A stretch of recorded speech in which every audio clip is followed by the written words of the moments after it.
ہوتا غازی، پیاس میں بھی تجھے آواز دیے جاتے تھے، زیر خنجر بھی تیرا نام لیے جاتے تھے، گردن شاہ پہ جب شمر چلاتا تھا چھری، تو اگر ہوتا تو ایسا نہیں ہوتا غازی، میرے ہاتھوں کو بھی رسی سے گیا تھا باندھا، میں بھی ہاتھوں کا نہ لے پائی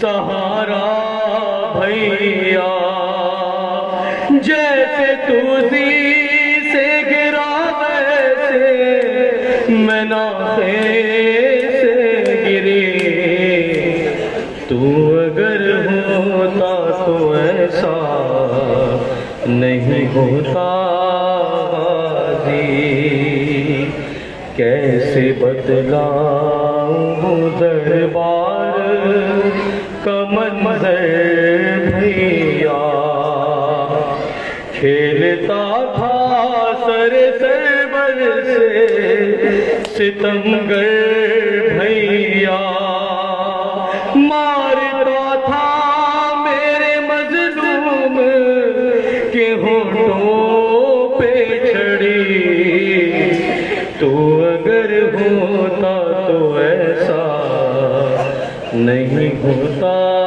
غازی، قبر میں چین سے معصوم کو سونے نہ دیا، وہ ستم ڈھایا گیا کاپ گئی کرب و بلا، لاش ڈھونڈی گئی نیزوں سے علی اصغر کی، تو اگر ہوتا تو ایسا نہیں ہوتا غازی۔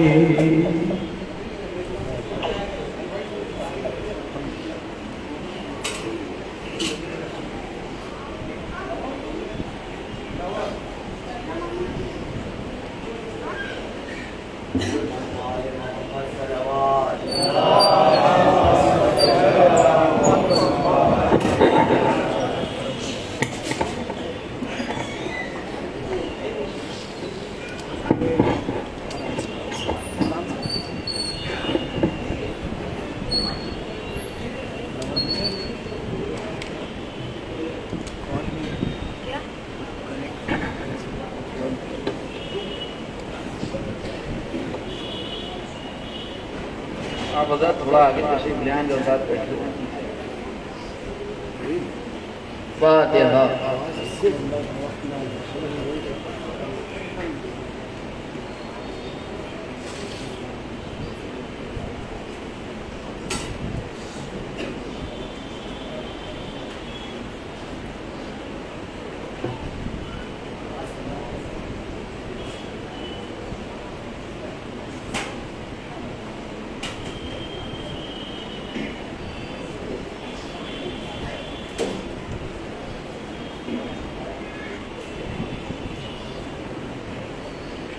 اعوذ باللہ السمیع العلی العظیم من الشیطان اللعین الرجیم، بسم اللہ الرحمن الرحیم، الحمد للہ رب العالمین، الصلاة والسلام علی صاحب الدین والاسلام، والحل والحرام والرکن والمقام والسجود والقیام والکتاب والقرآن والحق والبیان والمحبت والعرفان، ونبینا وشفینا مولانا ومولا الثقلین، محبوب رب المشرقین والمغربین، جد الحسن والحسین، ابی القاسم محمد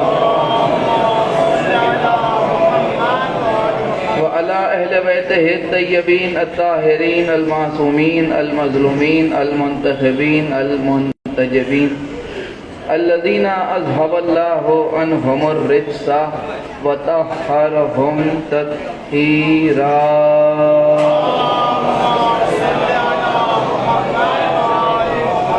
ولعنة الله على أعدائهم وقتلتهم وغاصبي حقوقهم ومنكري فضائلهم ومصائبهم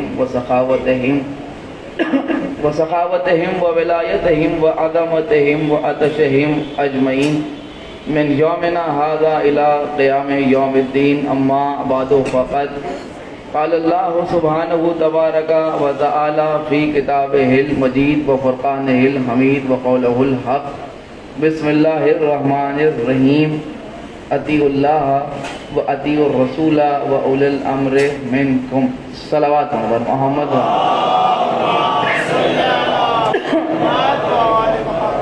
حضرت جناب سرکار باب الحوائج حضرت ابوالفضل عباس علیہ السلام کی عظمت اور جلالت کے حوالے سے کل یہاں پر گفتگو کا آغاز ہوا تھا، اور ان دو روزہ مجالس میں نے آپ کی خدمت میں اس بات کو کل عرض کرنے کی کوشش کی تھی کہ اطاعت کی اس آخری منزل پر جناب ابوالفضل عباس قائم ہے کہ جس کے آگے اطاعت کا تصور نہیں کیا جا سکتا.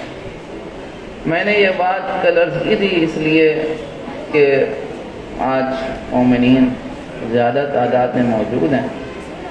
آج بھی ایک بات کل کی میں دہرا دوں تاکہ بات مربوط ہو جائے کہ ایک لفظ ہے فضیلت اور ایک دوسرا لفظ ہے خصوصیت. فضیلت اور خصوصیت. فضیلت اسے کہتے ہیں کہ جس شرف میں دوسرے شریک ہوں، مگر خصوصیت اس شرف کو کہتے ہیں کہ جس میں کوئی شریک نہ ہو. علم، سخاوت، شجاعت، دیانتداری، عبادت، عصمت، یہ سب اہل بیت کی فضیلت ہے. مگر فہرست معصومین میں، خاندان رسالت میں کچھ ایسی خصوصیات ہیں کہ جو خاص لوگوں کو عطا ہوئی. خصوصیت کا مطلب ہی یہ ہے کہ جس میں کوئی دوسرا شریک نہ ہو. جیسے خانہ کعبہ میں مولا علی کا آنا مولا علی کی خصوصیت ہے. جیسے امام حسین کا فہرست امامت میں اکیلا حسین ہونا امام حسین کی خصوصیت. جیسے امام حسن کی خصوصیت یہ ہے کہ آپ کائنات میں ایسی پہلی شخصیت ہیں کہ جن کے باپ بھی معصوم ہیں اور ماں معصومہ. جس طرح امام محمد باقر کی خصوصیت یہ ہے کہ آپ کے دادا بھی امام ہیں اور آپ کے نانا بھی امام. یہ وہ چیزیں ہیں کہ جو خصوصیات میں. اسی طرح کل یہاں پر میں نے حضرت عباس کی خصوصیات بیان کی تھی. آج کی 2-3 باتوں کی طرف اشارہ کر کے انشاءاللہ بات تمام کر دیں. کل میں نے عرض کیا تھا کہ حضرت عباس کی خصوصیت ہے صدقہ ہونا. صدقہ ہونے کا مطلب یہ ہے کہ صدقہ کہتے ہیں پانی پلانے والے کو. مگر یہ خصوصیت حضرت عباس کی کیوں ہے؟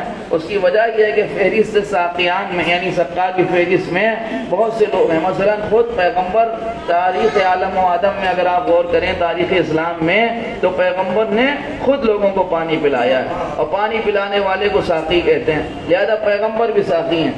مگر پیغمبر کے بعد مولا علی نے بھی پانی پلایا، لہذا وہ بھی ساقی ہیں. اور مولا علی کی فضیلت صرف یہی نہیں ہے کہ وہ یہاں کے ساقی ہیں، یہاں کے ساقی بھی ہیں، وہاں کے ساقی بھی ہیں.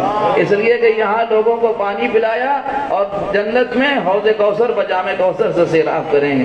لیکن ان تمام چیزوں کے باوجود مسئلہ یہ ہے کہ یہ شقہ ہونا، یہ ساقی ہونا پیغمبر کی فضیلت ہے مگر حضرت عباس کی خصوصیت ہے. آپ ذرا سا غور فرمائیں کہ پیغمبر کی فضیلت ہے مگر جناب عباس کی خصوصیت ہے. مولا علی کی فضیلت ہے مگر جناب عباس کی خصوصیت ہے. اسی میں ایک اور لفظ کی طرف میں نے اشارہ کیا تو صرف عرض کر دوں، تفصیل کا موقع نہیں ہے. ابوالقربہ، ابوالقربہ کا مطلب ہے مشق والا. حضرت عباس کے لقب میں یہ مشق والا لقب ایسا مربوط ہے کہ کسی لفظ سے، کسی شرف سے، کسی شخص کو یاد اسی وقت کیا جاتا ہے کہ جب اس سے شرف واپس نہ لیا جائے. کیونکہ حضرت عباس سے مشق ان کو ایسی عطا ہوئی کہ مشق عباس کے علم سے اور علم مشق سکینہ سے مربوط ہو گیا. لہذا آج بھی حضرت عباس کو ابوالقربہ کہتے ہیں. ایک خصوصیت حضرت عباس کی اور میں نے کل بیان کی تھی، اسے بھی آپ کی خدمت میں دہرا دوں کہ جناب عباس کا لقب ہے ظہر الولایہ، ولایت کی کمر. غور فرمائیں، ظہر الولایہ کا مطلب ہے ولایت کی کمر. ولایت کی کمر کا مطلب سمجھتے ہیں کہ جو شخصیت اپنے وجود میں ولایت کا زور کمر ہو اسے عباس کہتے ہیں. صلوات علیہ پر محمد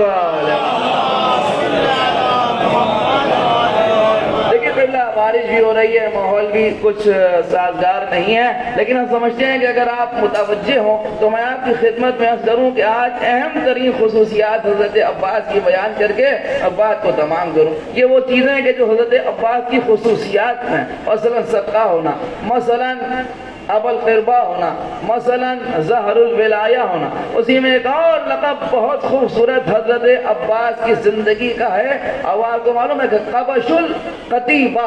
سنیے قبلہ آخری آدمی تک توجہ چاہتا ہوں اگر آپ محسوس کریں. حضرت عباس کا لقب ہے قبش القتیبہ. قبش القتیبہ کا مطلب سمجھتے ہیں، یہ شجاعوں کی فہرست میں کسی ایسے شخص کے لیے استعمال کیا جاتا ہے کہ جو کسی میدان میں آگے بڑھنے سے ایک لمحہ بھی دریغ نہ کرے. لیکن طرح سے توجہ فرمائیں، خدا کے لیے اگر آپ ساتھ رہیں گے تو بات آسانی سے آپ تک پہنچ جائے گی. ایسے شخص کو قبش قتیبہ کہتے ہیں کہ جو ایک لمحہ بھی کسی میدان میں آگے بڑھنے میں دریغ نہ کرے، یعنی چاہے پیش قدمی کرنے میں ایک لمحے کا توقف نہ کرے، کسی بھی میدان میں جانے کے لیے ایک لمحہ بھی نہ سوچے، اسے کہتے ہیں. اور میں یہ نہیں معلوم کہ آپ اس جملے کو کیسے سمجھیں گے کہ یہ حضرت عباس کی فضیلت نہیں ہے بلکہ خصوصیت ہے. اس کی وجہ یہ ہے کہ تاریخ عرب میں حضرت عباس کے علاوہ یہ لقب کسی دوسرے بہادر کو عطا ہی نہیں ہوا. غور کر رہے ہیں، قبش القتیبہ ایک ایسا لقب حضرت عباس کا ہے کہ حضرت عباس کے علاوہ کسی دوسرے شخص کو یہ لقب عطا ہی نہیں ہوا. یعنی آپ کہوں بھائی اس لفظ کو دوسری ترکیب کے ساتھ جناب مالک اشتری نخعی کے لیے استعمال کیا گیا، مگر انہیں قبش العراقی کہتے تھے. حضرت عباس کو قبش القتیبہ کہتے ہیں. اور آج تک اس لقب میں یعنی اس وقت سے آج تک کوئی حضرت عباس کا شریک نہیں ہوا، اور جس فضیلت میں کوئی شریک نہ ہو اسی کو خصوصیت کہتے ہیں. آپ ذرا غور فرمائیں تو یہ حضرت عباس کا لقب ہے قبش القتیبہ. اور سنیں گے ایک اور لقب ہے سبع. سنیے پہلا سبع القطرہ. سبع القطرہ کا مطلب کہ پل کی حفاظت کرنے والا. جب حضرت عباس کی شجاعت بیان ہوئی تو صفین کا تذکرہ ضرور ہوتا ہے، لیکن میں آپ کی خدمت میں اس وقت نہروان کا ذکر کروں. حضرت عباس کا لقب ہے سبع القطرہ. سبع القطرہ کسے کہتے ہیں؟ پل کی حفاظت کرنے والے کو، برج کی حفاظت کرنے والے کو، پل کی حفاظت کرنے والے کو کہتے ہیں. اب یہ لقب حضرت عباس سے مخصوص کیوں ہے؟ روایت میں ہے کہ جب نہروان کی جنگ کے لیے مولا علی نے ارادہ کیا اور آپ جنگ کرنے کے لیے نکلے، اور خوارج کے لیے اس بات کا اندیشہ تھا کہ وہ پل سے ادھر سے ادھر آ جائیں گے، تو آپ نے جناب عباس کو پل کی حفاظت کے لیے کھڑا کیا. میں جملہ آپ کی خدمت میں عرض کر رہا ہوں، دیکھتا ہوں کہ آپ سننے پر آمادہ ہیں یا نہیں ہے. پل پر حضرت عباس کو میں حافظ بنا کے کھڑا کیا. یہ دیکھو میرے لال کوئی ادھر سے ادھر نہ آنے پائے. کچھ آپ کو یاد آیا؟ یہ پل ہے جو نہروان کا پل ہے. یہاں امیر المومنین اپنے بیٹے کو معین کر رہے ہیں. یہاں معاملہ یہ روایات میں وارد ہوا کہ روز محشر صراط کے پل پر علی کھڑے ہوئے ہوں گے. کچھ غور کریں، صراط کے پل پر مولا علی کھڑے ہوئے ہوں گے اور کہیں گے ہاذا لی ہاذا لک، یہ میرا یہ تیرا۔ جس کے لیے کہیں گے میرا وہ جنت جائے گا، جس کے لیے کہیں گے یہ تیرا وہ جہنم جائے گا۔ جملہ کہوں، جو صراط کے پل پر کھڑا ہوگے جنت تقسیم کرے اسے علی کہتے ہیں، اور جو نہروان کے پل پر موت تقسیم کرے اسے عباس کہتے ہیں۔ صلوات پر محمد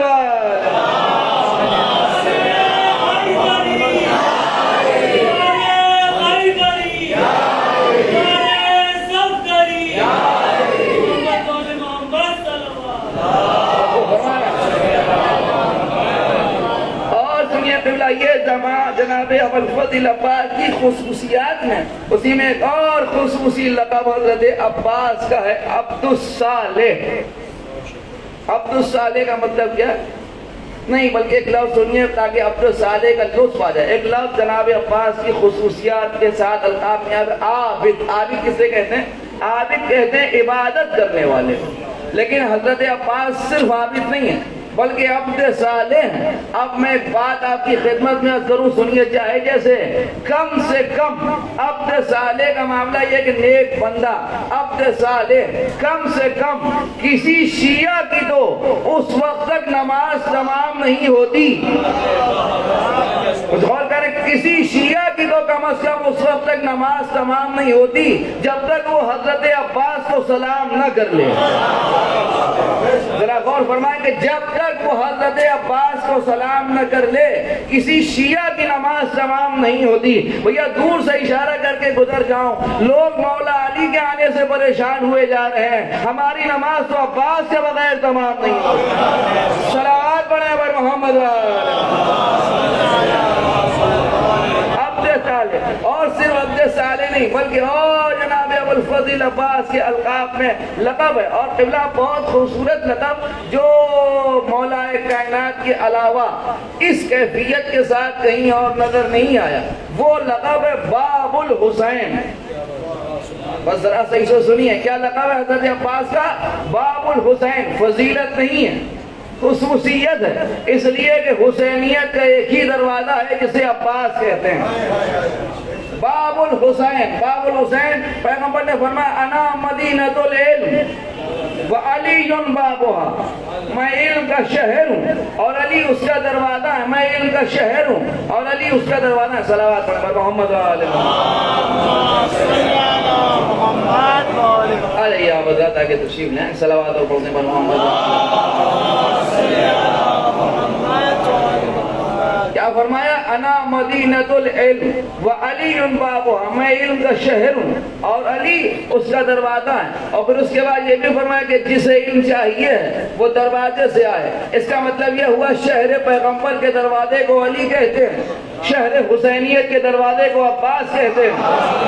بھئی ذرا توجہ سے سنیے، شہر حسینیت کے دروازے کو عباس کہتے ہیں، اس کا مطلب یہ ہوا جس سے پیغمبر سے ملنا ہے وہ پہلے مولا علی سے ملے، جیسے علم حاصل کرنا ہے وہ پہلے مولا علی سے ملے، جس سے پیغمبر نبوت کے پاس جانا ہے وہ پہلے مولا علی سے ملے۔ اور اس کا مطلب یہ ہوا کہ اب جہاں پیغمبر اسلام جس میں رسالت ہے، نبوت ہے، صداقت ہے، امانت ہے، رحمت ہے، علم ہے، خلق ہے، سچائی ہے، نماز ہے، روزہ ہے، حج ہے، زکوٰۃ ہے، شریعت ہے، مذہب ہے، دین ہے، اسلام ہے، یہ سب جس ایک ذات پہ جمع ہیں اسے اب پیغمبر کہتے ہیں، مگر پیغمبر تک پہنچنے کا جو وسیلہ ہے اسے مولا علی کہتے ہیں۔ اسی طرح یہاں امام حسین کسی معمولی شخصیت کا نام نہیں ہے۔ ابھی میں آیا، میں سے اس ٹکڑے پر اس بینر پر نظر پڑی، میں سمجھتا ہوں صرف اسی کو دیکھ لیجیے کافی ہے کہ حسین میں کیا ہے۔ امام حسین کائنات عالم و آدم کی اس عظیم شخصیت کو کہتے ہیں۔ دیکھیے قبلہ لوگ جب کبھی مقصد کربلا بیان کرتے ہیں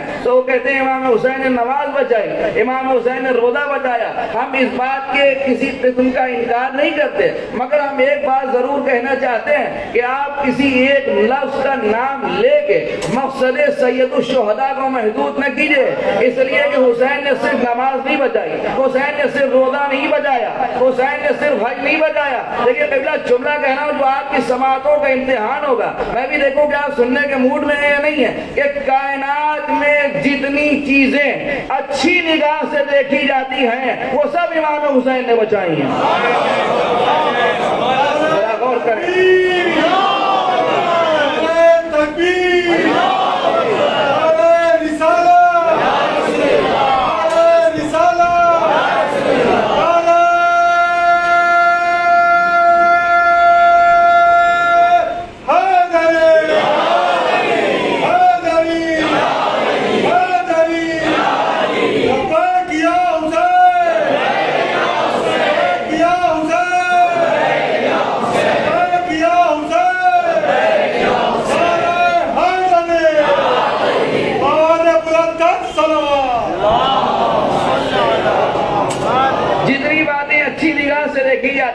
اگر سچائی اچھی چیز ہے تو امام حسین نے بچائی، شرافت اچھی چیز ہے تو حسین نے بچائی، سخاوت اچھی چیز ہے تو حسین نے بچائی، نجابت اچھی چیز ہے تو امام حسین نے بچائی، دین اچھی چیز ہے تو امام حسین نے بچائی، سچائی اچھی چیز ہے تو امام حسین نے بچائی، امانت داری اچھی چیز ہے تو امام حسین نے بچائی، حسن صلح رحم اچھی چیز ہے تو امام حسین نے بچایا. اس لیے کہ کائنات عالم و آدم کی سب سے بڑی برائی کا نام ہے یزید اور سب سے بڑی اچھائی کا نام ہے حسین. اس بات کو سمجھیے. اکثر لوگ اس مسئلے میں بڑا کنفیوز کرتے ہیں. اگر اب یزید تو جواری تھا، شرابی تھا، بے نمازی تھا، عیاش تھا، مکار تھا، امام حسین اس کی بیعت کیسے کر لیتے؟ آپ مجھے بتائیے کہ اگر وہ 5 وقتہ نمازی ہوتا تو امام حسین اس کی بیعت کر دیتے؟ اگر یزید نماز شب کا پابند ہوتا تو امام حسین اس کی بیعت کر دیتے؟ وہ متقی پرہیزگار ہوتا تو کیا امام حسین یزید کی بیعت کر دیتے؟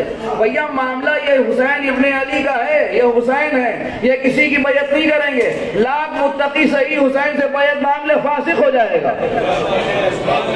ذرا غور کریں کہ اگر امام حسین سے بیعت مانگ لے تو فاسق ہو جائے گا. یعنی تقویٰ حسین کی بیعت کرنے میں ہے، حسین سے بیعت مانگنے میں نہیں ہے. اور اس کو تو سب سمجھتے ہیں کہ امام حسین کسی کی بیعت نہیں کر سکتے. انہوں نے کہا مثلی لا یبایع مثلا، مجھ جیسا اس جیسے کی بیعت نہیں کر سکتا. دیکھیں آپ نے یہ بات 1000 مرتبہ سنی ہوگی، لیکن میں کسی دوسرے باب میں آپ کو سنا رہا ہوں. مجھ جیسا اس جیسے کی بیعت نہیں کر سکتا. لوگ اس بات میں بھی تھوڑا سا کنفیوز ہوتے ہیں اور وہ سمجھتے ہیں امام حسین نے آگے آنے والے زمانے کے لیے کہا تھا کہ اب کوئی حسین جیسا کسی یزید جیسے کی بیعت نہیں کر سکتا.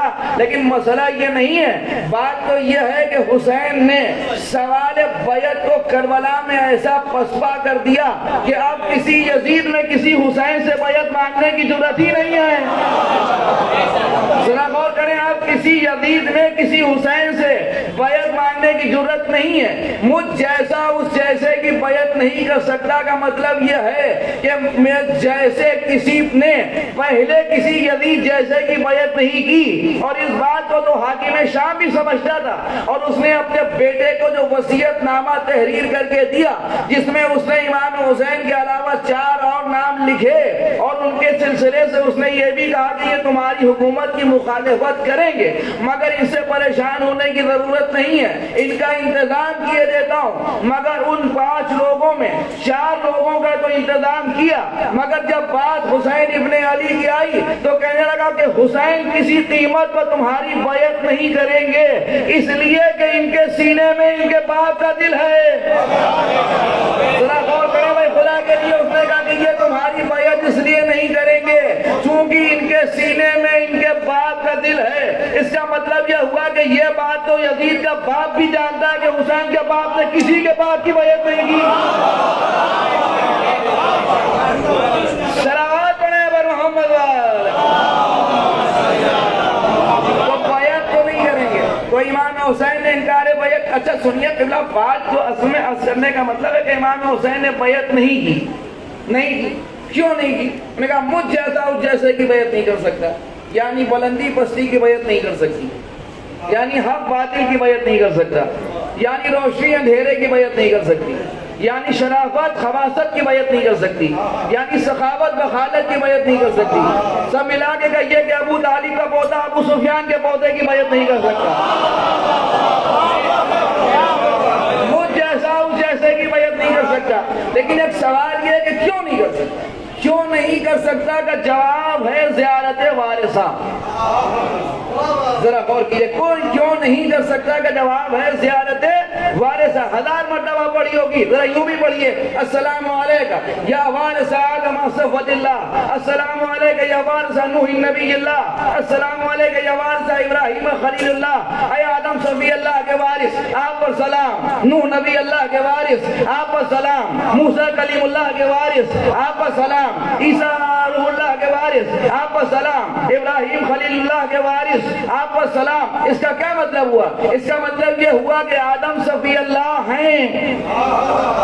ذرا غور کریں بھائی خدا کے لیے، آدم صفی اللہ ہیں، نوح نبی اللہ ہیں، موسیٰ کلیم اللہ ہیں، عیسیٰ روح اللہ ہیں، ابراہیم خلیل اللہ ہیں یا نہیں ہیں؟ اب آپ نے یہ بھی سنا کہ اللہ نے کسی نبی کو اس وقت تک نبوت نہیں دی جب تک اس نے علی کی ولایت کا اقرار نہیں کر لیا۔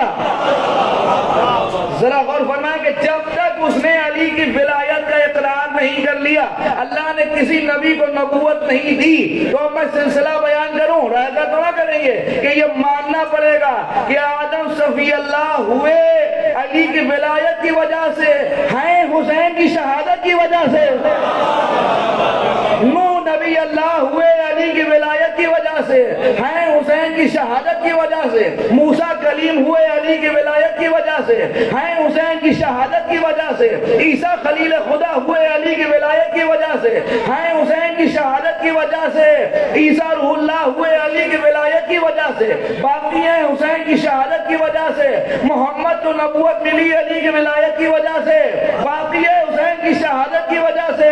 تو پھر مسلمانوں کو عزت ملے گی تو علی ولی اللہ سے، اور بچے گی تو حسین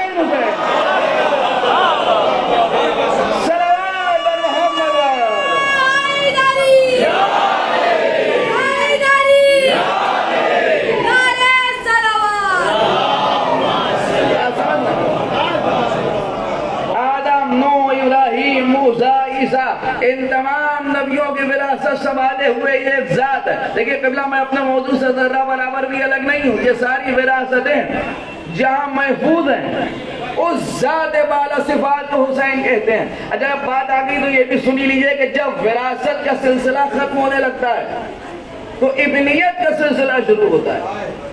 اے محمد کے بیٹے سلام، اے علی کے بیٹے سلام، اے فاطمہ کے بیٹے سلام، اور اسی کے بعد ایک اور لفظ ہے اے خدیجۃ الکبریٰ کے بیٹے۔ میں آپ سے پوچھ رہا ہوں، مجھے بتائیے کہ علی کے بیٹے سمجھ میں آیا، رسول اللہ کے بیٹے سمجھ میں آیا، یہ خدیجہ کے بیٹے کہنے کی ضرورت کیا تھی؟ اس رات سے پردہ یہاں نہیں اٹھے گا، شام کے دربار میں اٹھے گا۔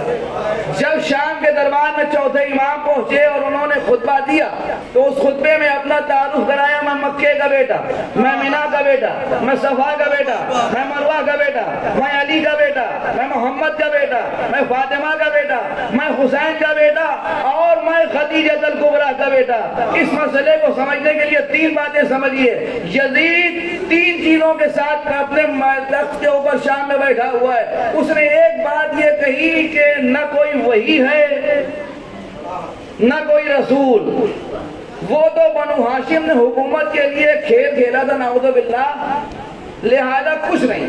ایک منکر انکار محمد۔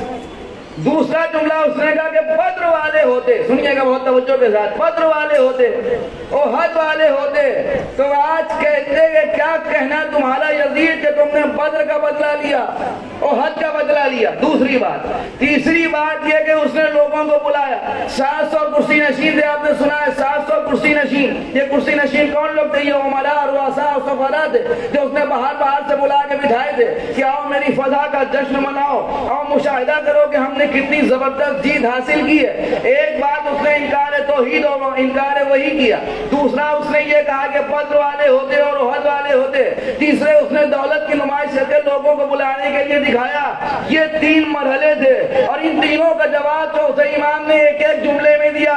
اگر کہہ رہا ہے کہ نہ کوئی وحی تھی نہ کوئی قرآن، تو میں کہہ رہا ہوں کہ میں محمد مصطفیٰ کا بیٹا ہوں۔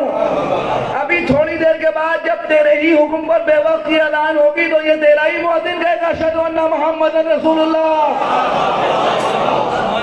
اور پھر تو کہہ رہا ہے کہ اگر بدر والے ہوتے اور احد والے ہوتے تو اس کا جواب یہ کہ میں علی کا بیٹا ہوں۔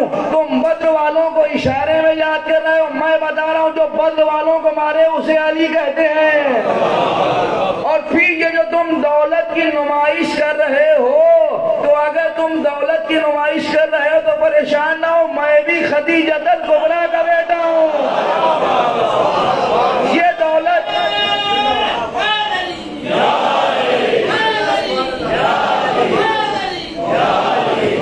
سب مل کے صلوات پڑھ دیں بھائی محمد۔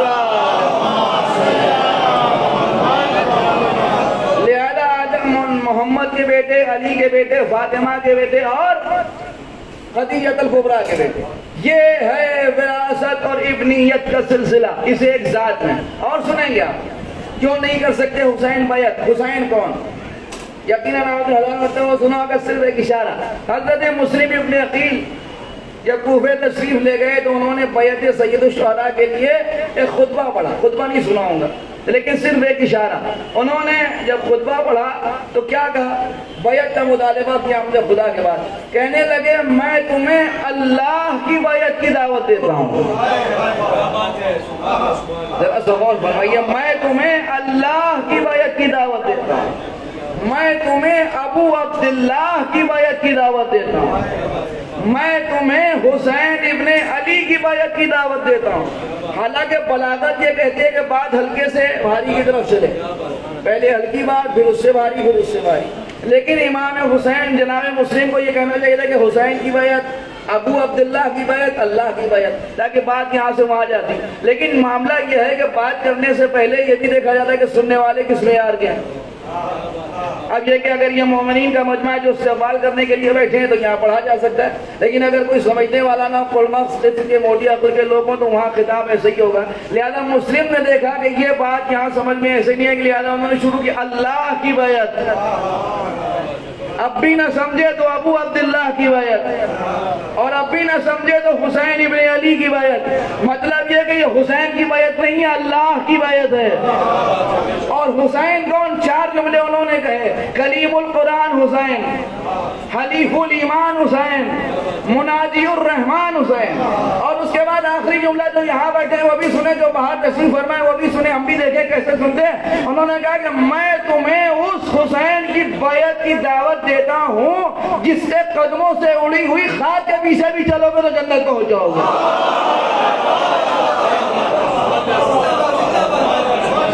اس حسین کی بیعت کی دعوت دیتا ہوں۔ اس کا مطلب یہ ہوا کہ قدموں سے اڑی ہوئی خاک جنت پہنچا دینے کے لیے کافی ہے۔ یہ ہے سلسلہ، یہ ہے حسین۔ اور سنیں گے قبلہ، اس کے لیے ذرا سا غور کریں۔ ہم سمجھتے ہیں کہ اتنی دیر کی تقریر کے سلسلے کے بعد یہ جو بات میں آپ کی خدمت میں عرض کرنا چاہ رہا ہوں اسے ذرا غور سے سنیں کہ امام حسین کون؟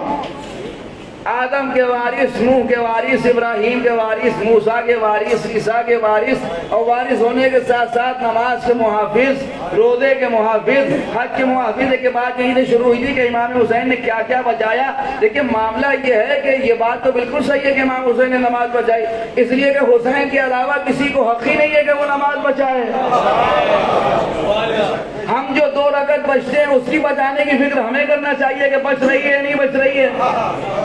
صبح کی پڑھ کے مسجد سے باہر نکلے تو تک کچھ ایسا ہوا کہ جو ہے لیجیے معلوم یہ ہوا کہ نماز مشروع ہو گئی۔ ظہرین پڑھ کے مسجد سے نکلے، مغرب تک کی فکر ہے کہ بھیا ظہرین پڑھی تھی اسے بچائیں کہیں زخمی نہ ہو جائے، یعنی ہم سے اپنی نماز نہیں بچ رہی ہے تو ہم روح نماز کو کیا بچائیں گے؟ تو امام حسین علیہ السلام نے روح نماز بچائی، روح روزہ بچایا۔ اس کی دلیل یہ کہ وہ یہ کہتے ہیں کہ صاحب جو وہ شرابی تھا، وہ جواری تھا، اور وہ عیاش تھا، اور وہ مکار تھا، امام حسین اس کی بیعت کیسے کر لیتے؟ لیکن مجھے ایک بات آپ بتائیے کہ کربلا میں بہت توجہ کے ساتھ سنیے گا کہ کربلا میں جن لوگوں نے امام حسین سے جنگ کی وہ سب کے سب نمازی تھے یا نہیں تھے؟ روزہ دار تھے یا نہیں تھے؟ اب آپ ان کی اصل بنا جائیے کہ صاحب وہ یزید کے ساتھ نماز انہیں فائدہ کیا پہنچائے گی، پہنچائے گی نہیں پہنچائے گی، وہ بات کی بات ہے. پڑھ رہے تھے یا نہیں پڑھ رہے تھے، روزہ رکھ رہے تھے یا نہیں رکھ رہے تھے، قاری تھے یا نہیں تھے یا نہیں تھے. مقابلہ ہو رہا ہے امام حسین کا یزید سے، وہ جو بے نمازی ہے، وہ جو شرابی ہے، وہ جو جواری ہے، بے دین ہے، وہ تو شام میں بیٹھا ہوا ہے. جنگ ہو رہی ہے یہاں. جو نماز پڑھنے والے ہیں، جو روزہ رکھنے والے ہیں، جو قرات کرنے والے ہیں، آپ مجھے بتائیے کہ اس جنگ کا منظر کیا ہے؟ امام حسین نمازیوں سے لڑ رہے ہیں، قاریوں سے لڑ رہے ہیں، روزہ داروں سے لڑ رہے ہیں. ذرا سا غور کیجئے بھائی خدا کے لیے، کیا امام حسین نمازیوں سے لڑ رہے ہیں؟ ذوالفقار روزہ داروں کو چل رہی ہے، تلوار قاریان قرآن پر چل رہی ہے؟ نہیں قبلہ، منظر یہ نہیں ہے. دنیا ہے، دیکھیں ہم بھی کیسے سنتے ہیں آپ. منظر یہ نہیں ہے، منظر یہ ہے کہ نمازی حسین سے لڑ رہے ہیں. ذرا سا غور کریں بھائی، نمازی حسین سے لڑ رہے ہیں، روزہ دار حسین سے لڑ رہے ہیں، قاریان قرآن حسین سے لڑ رہے ہیں. حسین کو یزیدیت سے لڑ رہے ہیں، حسین یزیدیت سے لڑ رہے ہیں، نمازی حسین سے لڑ رہے ہیں. یہ فکر یزیدیت سے حسین کی جنگ ہے. معاملہ یہ ہے کہ کربلا کے میدان میں یزید آئے یا نہ آئے وہ ایک الگ مسئلہ ہے، لیکن جنگ کربلا ہے فکر یزیدیت سے. آپ مدینے سے یہ کہہ کے نکلے کہ میں امر بالمعروف کے لیے جا رہا ہوں، میں نہیں انل منکر کے لیے جا رہا ہوں، لہذا ہر برائی سے روکیں گے حسین، ہر نیکی کی دعوت دیں گے حسین. اس وقت کی سب سے بڑی برائی کا نام ہے یزید. کائنات میں دنیا کی کون سی ایسی خرابی تھی جو یزید میں نہیں تھی، اور وہ کون سی ایسی اچھائی تھی جو انبیاء سے بڑھ کے حسین میں نہیں تھی؟ لہذا یہ جو جنگ کربلا کے میدان میں ہو رہی ہے، یہ امر بالمعروف نہی عن المنکر اصلاح امت کے نام پر ہو رہی ہے، مگر سب سے بڑی برائی سے نجات دلانے کے لیے. اچھا نجات ملی یا نہیں ملی؟ دیکھیے آپ نے بہت اہم گوشے کو بہت حساسیت کے ساتھ سن لیا. اب میرا دل چاہ رہا ہے ایک اور مسئلہ آپ کے سامنے پیشی کر دوں، آپ ہی کی عدالت میں، دیکھوں کہ کیا فیصلہ کرتے ہیں. مسئلہ یہ ہے کہ انہوں نے فرمایا کہ میں امر بالمعروف کے لیے جا رہا ہوں، میں نہیں عن المنکر کے لیے جا رہا ہوں، میں اپنے جد کی امت کی اصلاح کے لیے جا رہا ہوں. کوئی شک تو نہیں، یہی ہے نا؟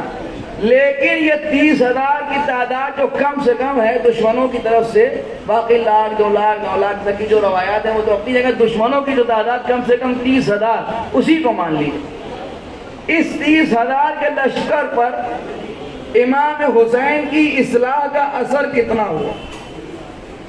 کتنے لوگ ادھر سے ادھر آئے؟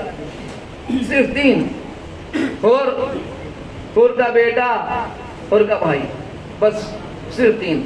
آپ سے کہہ رہا ہوں ذرا سا اس مجمع کا، یعنی 30,000 سے 3 لوگوں کا ریشیو نکالیے کتنے پرسنٹ بنے. 100 میں بھی ایک نہیں، 500 میں بھی ایک نہیں، 1000 میں بھی ایک نہیں، 5000 میں بھی ایک نہیں، 10,000 پر ایک، 10,000 پر ایک. یہ 30,000 میں سے 3 لوگ نکل کے آئے. یہ پوچھنا چاہتا ہوں کیا کسی زبان میں اتنی طاقت ہے جو یہ کہے کہ حسین اپنے مقصد میں نعوذ باللہ ناکام ہو گئے؟ اس لیے کہ 30,000 میں سے 3 ہی لوگوں پر اثر ہوا، باقی کے سب وہیں کے وہیں رہ گئے. یہ کیا ہوا ہے کسی زبان میں دم نہیں؟ قبلہ یہاں بھی معاملہ کہ یہ منظر نہیں ہے کہ صرف 3 نکلے، بات یہ ہے کہ 3 نکل آئے. نہیں غور کیا آپ نے؟ ذرا سے توجہ فرمائیے بھائی، 3 نکل آئے. یہ ہے مقصد حسین کی کامیابی. اس لیے کہ فطری تقاضا یہ ہے کہ جب اکثریت کوئی کام کو انجام دے رہی ہو، میجورٹی کسی کام کی طرف آمادہ ہو اور کوئی کام کر رہی ہو، تو اقلیت اور مائنارٹی میں جو لوگ ہوں ہو سکتا ہے کہ وہ اس سے راضی نہ ہوں، مگر فطری تقاضا یہ ہے کہ وہ بھی خاموشی اختیار کرتے ہیں. 30,000 کی اکثریت میں سے 3 اقلیت کا نکل آنا ہی حسین کے مقصد کی کامیابی ہے. یعنی وہ جو جرت حسین ابن علی کے قیام نے پیدا کی کہ تم نکل آئے. اچھا نکلے تو خاموشی سے نہیں نکلے، اعلان کرتے ہوئے نکلے. یہ ہے قیام حسین حسین کی کامیابی اس لیے کہ یہ حر نہیں آیا، بلکہ حریت ہجرت کر کے یزیدیت سے حسینیت کی طرف آئی ہے۔ اور یہی وجہ ہے کہ آپ نے استعارہ سنا کہ اس کے بازوؤں میں رسی تھی اور اس کے چہرے پر نقاب پڑی ہوئی تھی، اور وہ امام حسین کی بارگاہ میں آیا اور اس نے پوچھا کہ یہ بتائیے کہ میری توبہ قبول ہو سکتی ہے؟ معاملہ یہ ہے کہ یہ حر امام حسین کی بارگاہ میں جو آیا یہ حریت کی ضمیر و مزاج و کردار بن کے آیا ہے۔ یہ حر کے چہرے سے حسین نے نقاب نہیں الٹی، دنیا کو حریت کا چہرہ پہچنوایا ہے کہ اگر کوئی آنا چاہے تو یہ باب حریت آج سے عاشور کے بعد سے قیامت تک یوں ہی کھلا رہے گا، ہر آنے والے کے لیے دروازہ کھلا ہے۔ اور وہ آگے کہہ رہا ہے کہ کیا میری خطائیں معاف ہو سکتی ہیں؟ اور امام حسین نے جو جملہ کہا اس جملے پر جانے قربان، کہنے لگے جا میں نے بھی بخشا، میرے خدا نے بھی بخشا۔ حالانکہ بخشنا اللہ کو ہے، مگر امام کہہ رہے ہیں میں نے بخشا اور میرے خدا نے بخشا۔ اس کا مطلب یہ ہوا کہ پہلے حسین نے بخشا، بعد میں اللہ نے بخشا۔ اچھا چلیے،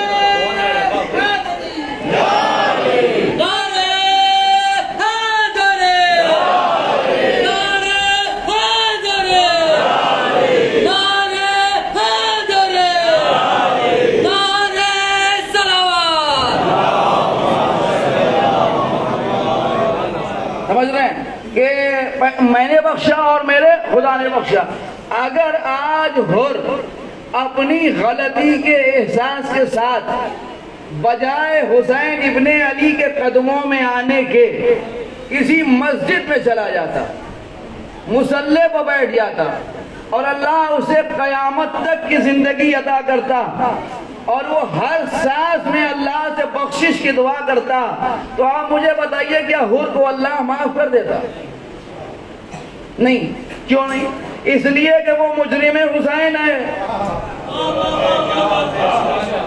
اگر حسین بخشیں گے تو اللہ بخشے گا۔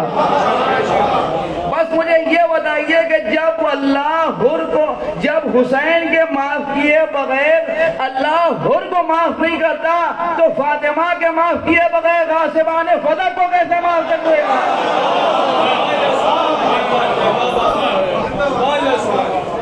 تو یہ ہے امام حسین کے بارگاہ میں آیا، اور جب وہ آیا تو اس نے سر امام حسین کے قدموں میں رکھا۔ دیکھیے قبلہ سنیے، قبلہ ایک معرفت کا جملہ ہے، میں دیکھوں کہ کس طرح سے آپ استقبال کرتے ہیں۔ حسین ابن علی کے قدموں میں پڑا ہوا سراپا پیکر ندامت و شرمندگی حر حسین سے پوچھ رہا ہے کیا میری خطائیں معاف ہو سکتی ہیں؟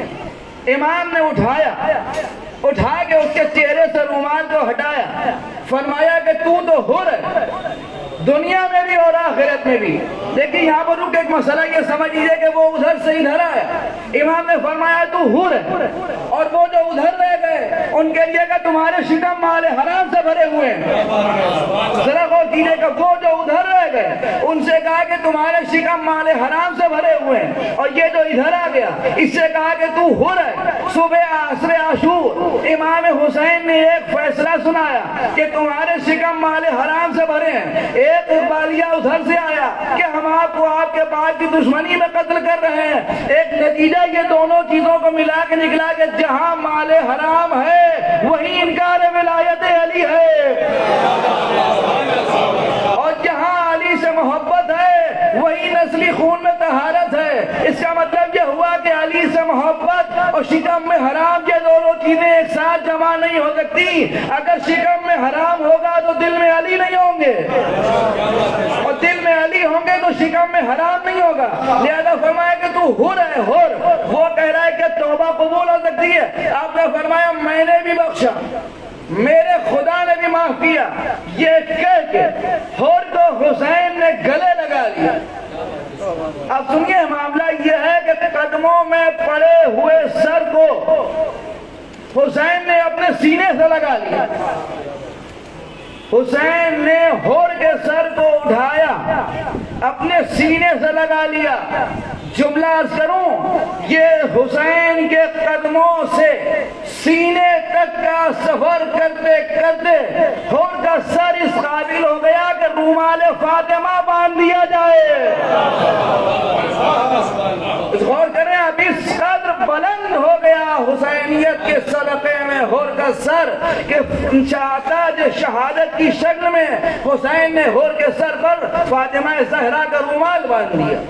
یہ ہے حسین، محافظ دین و شریعت اور انسانیت اور شرافت اور انسیت اور بصیرت اور عقل اور شرافت، وارث آدم، وارث نوح، وارث موسیٰ، وارث عیسیٰ، یہ تمام چیزیں جس ایک ذات میں محفوظ ہوں اسے حسین کہتے ہیں۔ اور سنیے ایک بات، زیارت مطلقہ جاگے پڑھیے گا، مفاتیح الجنان میں موجود ہے، حضرت کامل الزیارات میں بھی جناب سید الشہداء کی زیارت مطلقہ یہی نام ہے۔ اس میں ایک فقرہ ہے، عربی فقرہ نہیں پڑھوں گا، ترجمہ سنا رہا ہوں آپ کو، سنیے اس فقرے میں کہ سلام ہو آپ پر، سنیے گا، سلام ہو آپ پر، کس پر؟ حسین ابن علی پر۔ کون حسین؟ اس حسین پر کہ دنیا کے تمام تر مقدرات اور امور الہی پہلے آپ کے گھر میں نازل ہوتے ہیں۔ نہیں قبلہ آپ نے غور نہیں کیا، جو بات جیسے سننا چاہیے تھا آپ نے محسوس نہیں کیا۔ کیا کہا کہ تمام اوامر الہی اور تمام مقدرات پہلے آپ کے گھر میں نازل ہوتے ہیں اور پھر آپ کے گھر سے کائنات میں تقسیم ہوتے ہیں۔ مقدرات کا مطلب سمجھتے ہیں نصیب، عوامر کا مطلب سمجھتے ہیں تمام تر امور الہی پہلے یہاں آتے ہیں، بعد میں یہاں سے دنیا میں تقسیم ہوتے ہیں۔ لوگوں کے نصیب پہلے حسین کے یہاں آتے ہیں، بعد میں دوسروں کے یہاں تقسیم ہوتے ہیں۔ کچھ غور کر رہے ہیں؟ صرف ہمارا نہیں، ہمارا، آپ کا، ان کا، یہ جتنے مومنین بیٹھے ہیں سب کا، اور صرف ان کا ہی نہیں، آدم کا نصیب، نوح کا نصیب، موسیٰ کا نصیب، ابراہیم کا نصیب، یحییٰ کا نصیب، زکریا کا نصیب، انبیاء کا نصیب، مرسلین کا نصیب، خاصان خدا کا نصیب، یہ سب پہلے حسین کے دروازے پر آئے گا اور یہاں کے بعد جائے گا۔ ہمارا نصیب پہلے حسین کے سامنے، بعد میں ہمارے سامنے۔ آپ کا نصیب پہلے حسین کے سامنے، بعد میں آپ کے سامنے۔ آدم کا نصیب پہلے حسین کے سامنے، پھر آپ کے سامنے۔ اب سمجھے آپ کتنا عقل مند تراہیب کہ صحیح موقع پر صحیح جگہ آیا کہ بھیا وہ سمجھتا تھا یہیں سے بچتا ہے، لہذا یہاں۔ اس کا مطلب یہ ہوا کہ تمام امور الہی اور تمام مقدرات کائنات جس ایک گھر میں آئے اس گھر کو حسین ابن علی کہتے ہیں۔ اب یہ حضرت ابوالفضل العباس کا لقب ہے باب الحسین۔ نہیں ذرا غور کریں کہ عباس کا لقب ہے باب الحسین۔ تو اجازت ہو تو جسارت کروں کہ حسین کے دروازے کو عباس کہتے ہیں، تو یہ نصیب حسین کے بعد میں جائے گا، عباس کے بعد پہلے آئے گا۔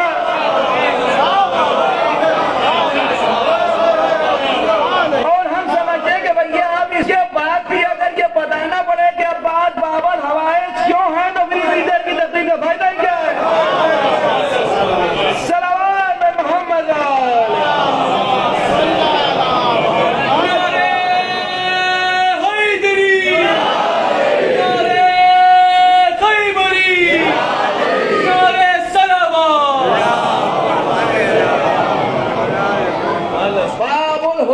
باب الحسین یعنی حسین ابن علی کا دروازہ۔ جو کچھ اس گھر میں آئے گا وہ پہلے حضرت عباس سے ہوتا ہوا جائے گا، اس لیے کہ پہلے عباس چونکہ دروازہ ہے، حسینیت تک پلٹنے کے لیے، جانے کے لیے، توجہ کے لیے، توسل کے لیے واحد راستہ ہے عباس۔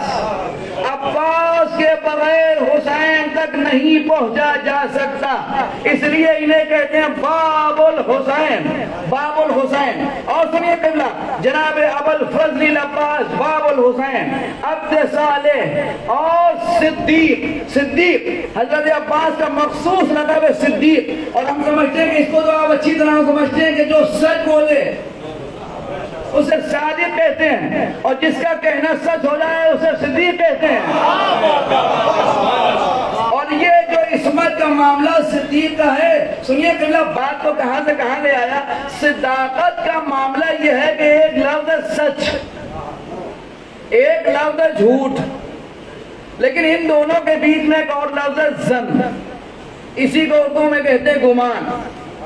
ظن بھی اچھا ہوتا ہے، برا بھی ہوتا ہے۔ قرآن نے ظن کرنے کو منع کیا اس لیے کہ بعض ظن گناہ ہے، یعنی سوء ظن گناہ ہے اور حسن ظن اچھا ہے۔ مومن کے لیے حسن ظن رکھو۔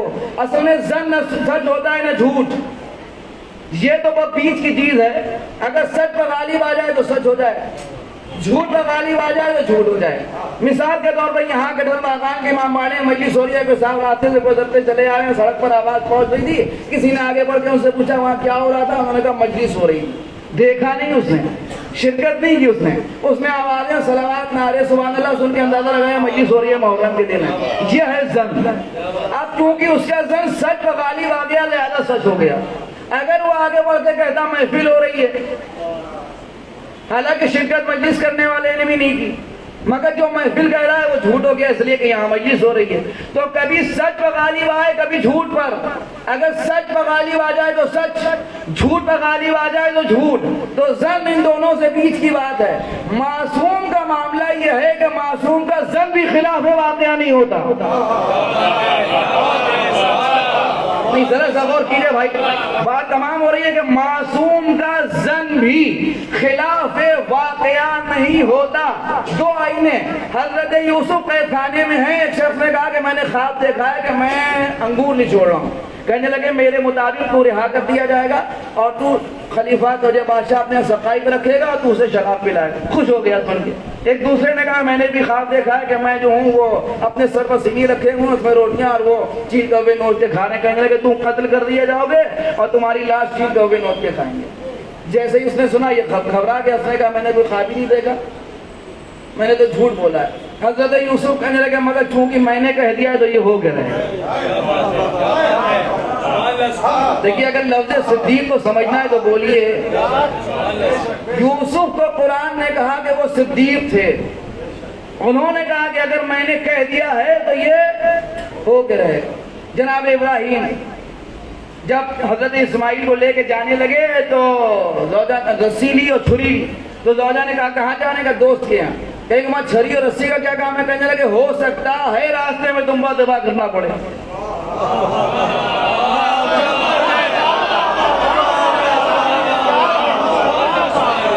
ہو سکتا ہے راستے میں دمبا دبا کرنا پڑے۔ چونکہ ابراہیم کو بھی اللہ نے کہا وہ بھی صدیق تھے، تو اب چونکہ ابراہیم نے کہا ہے تو دمبا دبا ہو کے رہے گا۔ اب اگر یہ دو باتیں سمجھ میں آ گئی تو ایک منظر اور دکھا دوں۔ ہمارے نبی ہجرت کر کے مکے سے مدینے جا رہے ہیں، جب پیغمبر آگے آگے چلے تو پیچھے کسی کے قدموں کی آہٹ کو محسوس کیا، حضور نے ظن کیا کہ کافر آ رہا ہے۔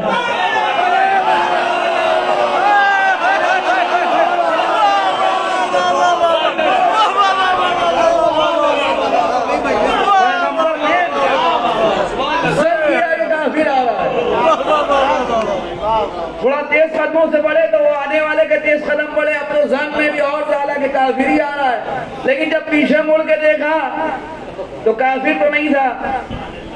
کہہ دوں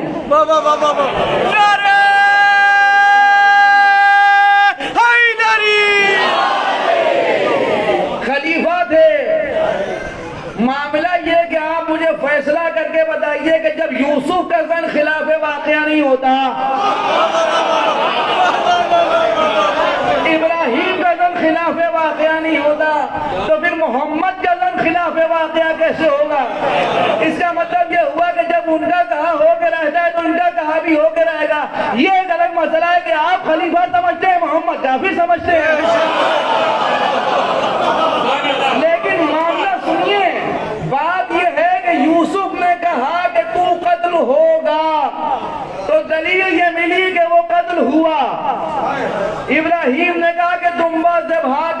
پڑے گا تو دلیل یہ ملی کہ دمبا ذبح ہوا. ابھی محمد کے زن کو دلیل چاہیے ہے کہ یہ کافر ہے، تو فاطمہ نے جواب سلام نہ دے کے بتایا کہ کافر ہے.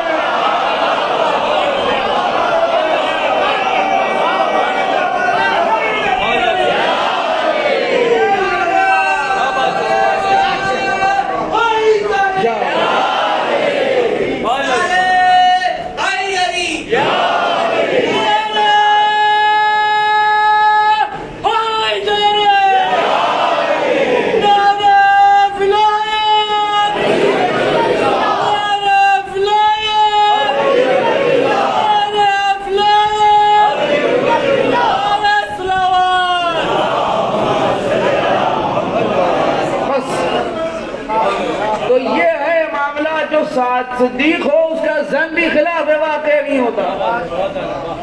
اب سن لیجئے، یہ صدیق اور بی بی نے کیا فرمایا؟ لباسکما عند الخیاط، تم دونوں کے کپڑے درزی کے یہاں ہیں.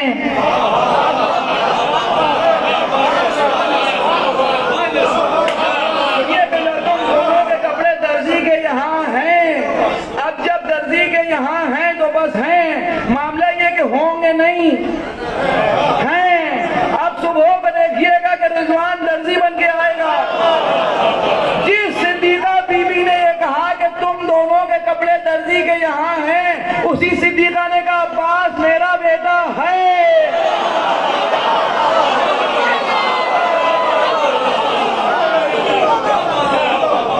اب جب صدیقہ نے کہہ دیا کہ ہے تو بس ہے، کوئی گنجائش نہیں ہے، تو معاملہ یہ زبان عصمت کا تو عباس ہے صدیق. اور صرف صدیق نہیں، معاملہ یہ کہ قول لفظ حضرت عباس کا مؤثر. سنیے قبلہ بعد آخری مناظر. مؤثر کہتے ہیں ایثار کرنے والے، قربانی کرنے والے. ایثار کا مطلب کیا ہے؟ ایثار کرم سے بھی آگے کی منزل ہے.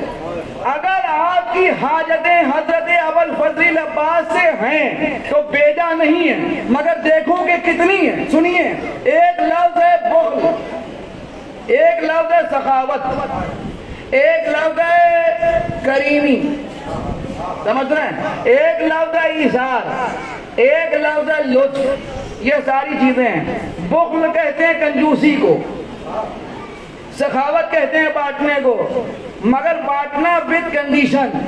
اللہ نے ہمیں جو کچھ دیا ہے اس میں سے ہم کسی کو کچھ نہ دیں، سب اپنے پاس رکھیں، یہ بخل ہے. لیکن اللہ نے ہمیں جو کچھ دیا ہے اس میں سے زیادہ اپنے لیے رکھیں، کم اس کی راہ میں خرچ کر دیں، تو یہ سخاوت ہے. لیکن اگر اللہ نے ہمیں کچھ دیا ہے اس میں سے ہم اپنے لیے کم رکھیں، زیادہ اللہ کی راہ میں خرچ کر دیں، تو یہ ایثار ہے. لیکن جو کچھ ہمیں دیا ہے وہ سب خرچ کر دیں، تو یہ کریمی ہے. اب بات اہل بیت کے گھرانے کی اگر ہو تو روٹیاں ہیں 5.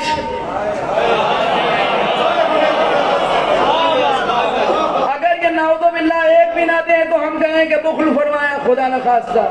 اگر یہ 3 رکھ لیں 2 دیں تو ہم کہیں سخاوت کی، اور اگر یہ 2 رکھ لیں 3 دیں تو ہم کہیں ایثار کیا. لیکن انہوں نے ساری روٹیاں اٹھا کے دے دی، تو یہ ہے کریم ہونے کی پہچان. مگر کریم سے ایک اور منزل آگے ہے لطف.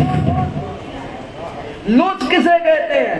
لطف کا معاملہ یہ ہے کہ جب کہیں کچھ تقسیم ہو رہا ہو بغیر مانگے برابر سے بٹ رہا ہو تو یہ کریمی ہے.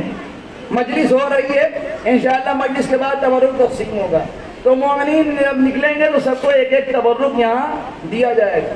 مثلا ایک صاحب ہمارے عظیم بھائی جیسے ہی پہنچے تو تبرک بانٹنے والے نے ایک اضافی دیا.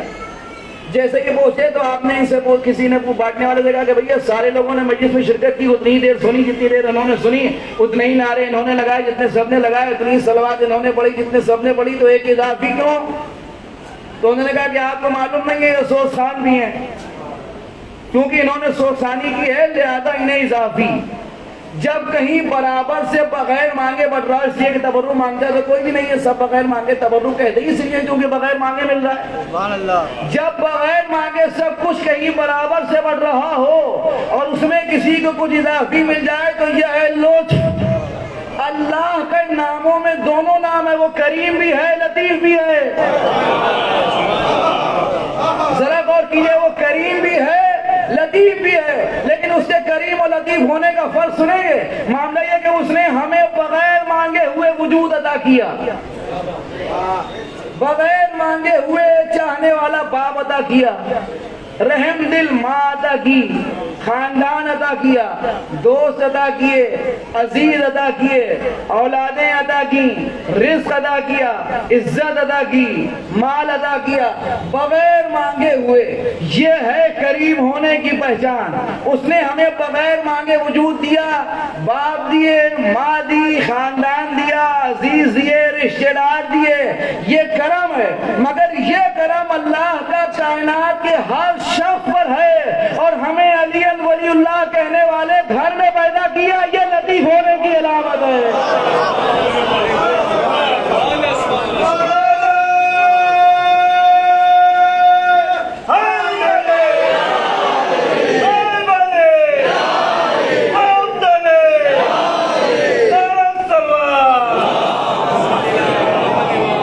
بس قبلہ بات تمام ہو گئی۔ تو یہ ہے کریمی۔ تو حضرت عباس کریم ہیں، اور صرف کریم نہیں ہیں، لطیف ہیں، مؤثر ہیں، باب الحسین ہیں۔ اور سنیے قبلہ، آخری بات، گفتگو تمام۔ حضرت عباس کا یہ نام، یہ لفظ یاد رکھیے جو محسوس کریں اس بات کو کہ حضرت عباس کی خصوصیات میں سب سے بڑی خصوصیت ہے ان کا نام، اور ان کے نام کے ساتھ ان کی کنیت ابوالفضل۔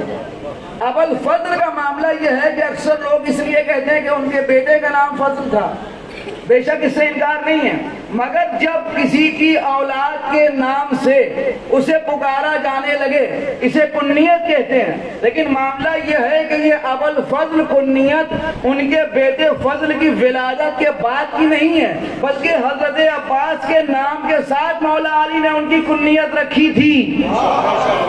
لہذا عباس جب سے عباس ہیں تبھی سے ابوالفضل ہیں، یعنی فضل والا، لطف والا، کرم والا۔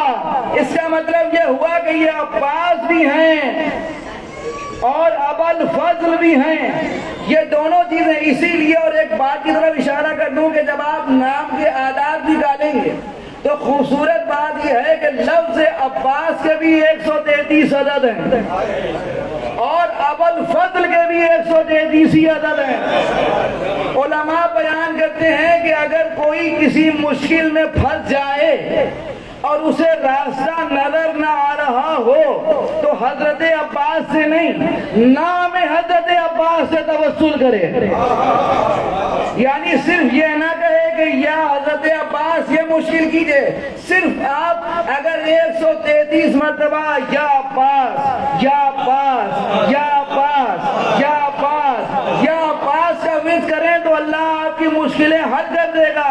اور سمجھے آپ کہ جو دنیا میں تمام تر مشکلوں کی مشکل کشائی کرے اسے علی کہتے ہیں، اور علی جسے مشکل کشا کی شکل میں حسین کو عطا کرے اسے عباس کہتے ہیں۔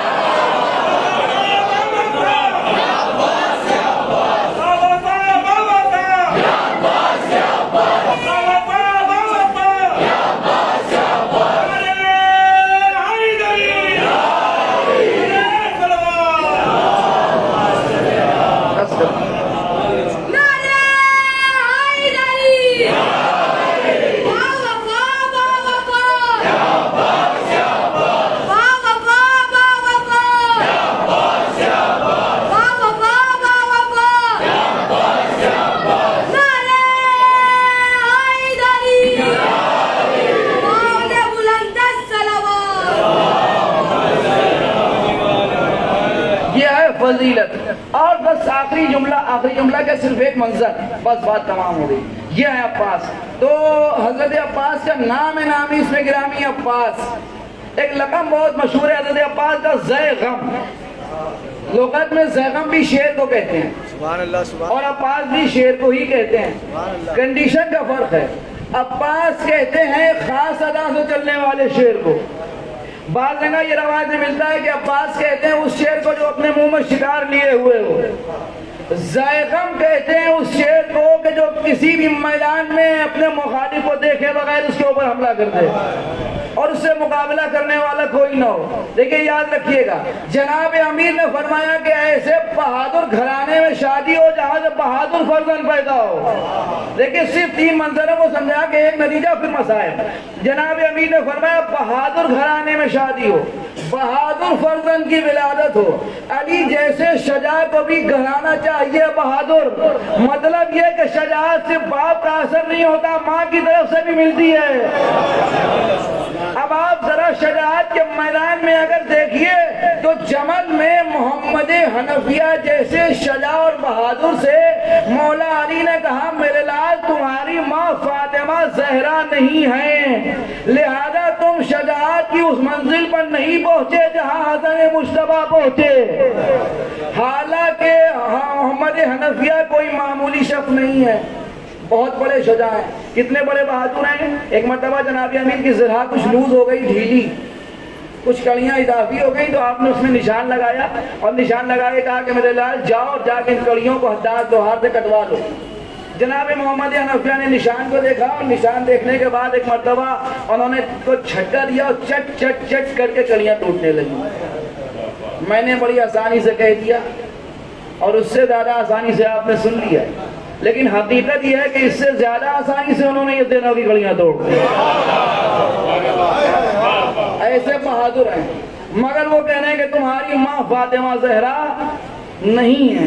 آپ مجھے بتائیے کسی جھوٹی روایت میں بھی کہ حضرت عباس سے بھی کبھی کہا کہ تمہاری ماں فاطمہ نہیں؟ کہتے کیسے؟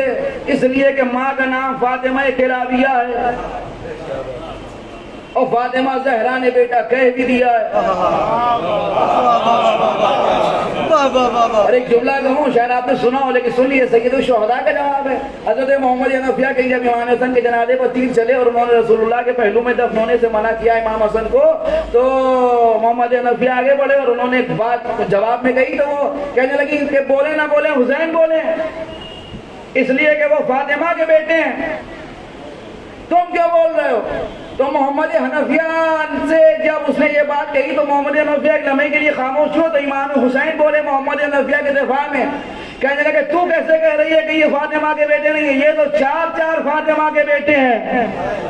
اب جملہ سنیے، جو 4 فاطمہ کے بیٹے ہوں انہیں محمد حنفیہ کہتے ہیں، اور جو 5 فاطمہ کے بیٹے ہیں انہیں ابوالفضل عباس کہتے ہیں، اس لیے کہ یہ فاطمہ زہرا کے بھی بیٹے ہیں. اور ایسے بیٹے ہیں خدا کی قسم کہ حضرت فاطمہ زہرا سلام اللہ علیہا کو جب بشارت پیغمبر سنائی مولا کائنات، تو بیوی مسکرا کے فرمایا کہ یا علی میں بتا دیتی ہوں کہ پھر میں اس بیٹے کی پرورش میں کروں گی. صدیقہ بیٹی ہیں. پیغمبر نے مولا علی نے فرمایا کہ نہیں، بی بی رسول اللہ نے فرمایا کہ یہ واقعہ آپ کی شہادت کے بعد کا ہے. بطن ام البنین سے مجھے ایک بیٹا اللہ عطا کرے. تو روایت کے ذکر ہیں کہ جناب فاطمہ زہرا نے فرمایا کہ مگر میں نے کہہ دیا تو پھر وہ میرا بیٹا ہے. اور ظاہر سی بات ہے کہ صدیقہ کہتے ہی اسے. اسی لیے جب درجات تقسیم ہوئے تو آپ کے چوتھے امام نے حضرت عباس ہوگا افضل الشہداء. کسی نے پوچھا مولا سید الشہداء آپ کے والد ہیں؟ انہوں نے فرمایا ہاں بے شک، مگر افضل الشہداء ہمارے چچا ہیں. امام صادق نے فرمایا روز محشر غبطہ کریں گے اہل محشر. ایسے درجات اللہ ہمارے چچا حضرت ابوالفضل کو عطا کرے. ابھی آپ نے غور کیا، جب امام سے اس نے پوچھا مولا سید الشہداء آپ کے والد کے ہوتے ہوئے افضل الشہداء کیوں ہیں؟ علت سنی. امام نے فرمایا اس لیے کہ میرے چچا کی تمنا ان کے دل میں رہے. ان کی جنگ لڑنے کی جو تمنا تھی وہ ان کے دل میں رہے. اس لیے ابوالفضل افضل الشہداء. بس اولاد باب الحوائج کا تابوت اٹھانے کے لیے آئیں. آپ حضرت عباس کا ماتم کرنے کے لیے آئیں. خدا آپ کو کسی غم میں نہ رلائے سوائے غم سرکار سید الشہداء. رونے میں کمی نہ ہو. بس قبلہ یہ عباس ہیں جن کو لڑنے کی اجازت نہیں ملی. یہی وجہ ہے کہ جب امام حسین تلوار چلاتے ہوئے آگے بڑھ رہے تھے تو ایک مرتبہ راوی کہتا ہے کہ عباس حسین دریا کی طرف پڑھے. لیکن جب دریا کی طرف پڑھے تو لوگوں نے سوچا کہ حسین پانی پینے جا رہے ہیں، مگر وہ پانی کیا پیتا جس کا 6 مہینے کا بچہ پیاسا مارا گیا. دوڑتے ہوئے گھوڑا دوڑاتے سرکار سید الشہداء دریا کے قریب بازو بریدہ لاش کے قریب پہنچے. عباس کی لاش کے قریب جھک کے فرمانے لگے عباس ہم نے تمہیں لڑنے کی اجازت نہیں دی، آؤ یہ حملہ تمہاری طرف سے. یہ کہے کہ فوج پر حملہ کیا کہتے ہیں اتنا سخت حملہ تھا کہ فوج الحفیظ اور الامان کی صدائیں بلند کرنے لگی. بس عزیزوں کیا آپ کی خدمت میں عرض کروں عباس آپ یقین جانیے شاید میں نے پچھلی مرتبہ بھی یہ کہا تھا اور ہمیشہ کا یہ میری ذاتی طور پر مسئلہ یہ کہ جب کبھی ذکر ابوالفضل عباس کا مسئلہ ہو تو سمجھ ہی میں نہیں آتا کہ کہاں سے شروع کیا جائے کہاں ختم کیا جائے، کس منظر کو بیان کریں کسے چھوڑ دیں. ہاں کیا عرض کروں، دریا سے پانی لینے کے لیے جب حضرت عباس چلے ہیں روایت کہتی ہے کہ سکینہ بی بی نے علم میں مشق باندھی اور دریا کی طرف حضرت عباس روانہ ہوئے. جب حضرت عباس دریا کی طرف روانہ ہوئے تو حسین ابن علی اپنے دل کو سنبھال کے وہیں در خیمہ پر بیٹھ گئے. عباس دریا کی طرف بڑھے. روایت میں یہ بھی ملتا ہے کہ حضرت عباس کے پھریرے پر حضرت نے انگلی کے اشارے سے کچھ لکھا. زینب نے یہ منظر دیکھ لیا، پوچھنے لگی بھیا تم نے کیا لکھا؟ فرمایا میں نے لکھا انا للہ و انا الیہ راجعون. اس لیے کہ مجھے معلوم ہے کہ عباس جا تو رہے ہیں مگر واپس نہیں آئے. حضرت عباس دریا کی طرف بڑھے. روایت کہتی ہے کہ پانی کے لیے حضرت نے گھوڑے کو پانی میں ڈالا، مشق کو تر کیا، مشق بھری، چلوں میں پانی لیا، لے کے فوج کو دکھا کے پھینک کے واپس ہوئے. ادھر عباس واپس ہوئے ادھر فوج بڑھی.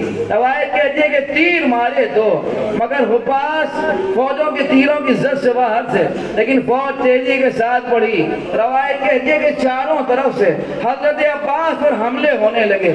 کسی شقی نے آگے بڑھ کے کہا حسین عباس کی روح اس وقت مسجد سکینہ میں ہے. فوج نے مشک سکینہ کو نشانہ بنانے کی کوشش کی. حاجی تو عباس گھوڑا دوڑاتے ہوئے اس منظر میں کہ کسی طریقے سے جلدی پانی خیام حسین میں پہنچ جائے. عزیزوں سنیے روایت کہتی ہے کہ عباس خیموں کی طرف بڑھ رہے ہیں. روایت کے اور فوج عباس سے عقب میں پیچھے آ رہی ہے. کیسے سنیں گے؟ ایک شقی نے ایک ٹیلے کی آڑ میں چھپ کے حضرت عباس کے داہنے بازو کا وار کیا. عباس کا داہنا بازو قلم ہو کے زمین پر گرا. علم کو بائیں ہاتھ سے سنبھالا. جب بائیں ہاتھ سے علم کو سنبھالا تو ایک مرتبہ پھر کسی شقی نے ایک مرتبہ بائیں بازو پر وار کیا. اب جو بائیں بازو پر وار ہوا تو عباس نے مشق کو دانتوں میں دبایا لے کے چلے. روایت کہتی ہے کہ چلے. اب جب حضرت عباس کے بازو قلم ہو گئے سنیں گے اور روایت کے فکر ہے کہ نیزے کو آپ نے اپنے زانووں میں دبایا. نیزے سے دشمنوں کو واصلے جہنم کرتے ہوئے چلے. روایت کے فکر ہے کہ ہرملا نے 3 بھال کا تیر چلائے کمان میں جوڑا. مشق سکینہ کا نشانہ لے کے مارا. مشق کو چھیڑتا ہوا تیر عباس کے سینے میں بے بس ہو گیا. اب جو عباس کے سینے میں تیر بے بس ہوا روایت کے لیے کہ آپ نے گھوڑے کا رخ دریا کی طرف موڑ دیا. ایک شقی نے دور سے تیر تاک کے مارا. تیر حضرت عباس کی آنکھ میں لگا. جب تیر نکالنے کی کوشش کی مگر تیر نہیں نکلا. حضرت نے اپنے سر کو جھکایا اور چاہا کے دانووں میں پھنسا کے تیر کو نکالے. ایک مرتبہ شقی گزرا